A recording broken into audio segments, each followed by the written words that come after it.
In summary to the interview with Tom Charlesworth, he has suffered a traumatic indirect injury to his pectoralis major whilst performing a flat bench press with maximal intensity. I wanted to ask the questions to get his training background. So he confirmed that he'd been training for 8 years. I wanted to explore how Tom had been training in that time, or mostly been training in that time. So he was going more for the bodybuilding approach. I wanted to find out how often he had performed the bench press, and whether this was a novel occurrence or it was something he did regularly. It turned out it was within 5 weeks to a month that he'd actually started to train this and was performed a 1 rep max within that time. The mechanism that Tom describes of the injury is consistent with Wolf's biomechanical analysis of the bench press. He postulates the point of which injury occurs is most likely as the bar is being eccentrically lowered to the chest, putting the humerus into 30 degrees of extension and causing the lower fibres of the pectoralis major to be disproportionately stretched and maximally activated. This puts the muscle tendon unit at a mechanical disadvantage and under great strain, and when the concentric contraction occurs to press the bar of the chest, the yield point of the muscle tendon unit is reached.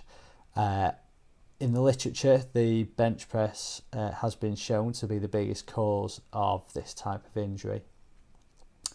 Tom describes ripping and whipping feeling as the injury occurs, and he says he feels a pulling motion across his chest, which I think is going to be the fast medial retraction of the pectoralis major as the structure fails.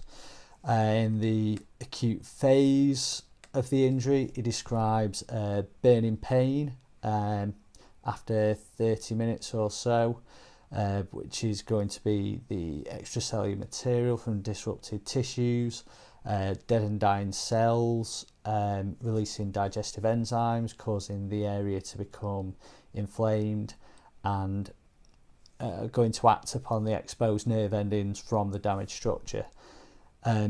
Swelling occurred, and chemicals created by the cell death, making the capillaries more permeable, causing an influx of fluid by way of inflammatory exudate. He noted loss of function, greatly reduced range of motion. He said that he was sat clutching his arm to his chest. And any sort of pain, any movement caused pain. Bleeding from the site of injury, which presented as ecchymosis down the bicep.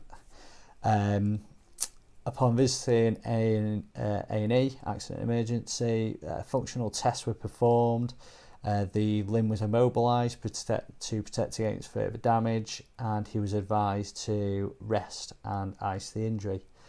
Upon surgery, the injury was a mid-tendon tear. By the time the surgery took place, the regeneration phase would have been well underway. In the literature, they talk about a turtlenecking of the tendon, so it retracts into the muscle. And then contracts into the muscle and becomes covered in fibrous scar tissue. Post-operative, he was placed into a sling again and received some physio. The surgery, cosmesis was not achieved in the surgery. He still gets pain with pressing movements, and when he does these pressing movements, he says it feels very stretched and fatigues sooner before the left pectoral, and but otherwise is okay, performing pretty much all of the movements. So in respect to that, there is a positive outcome.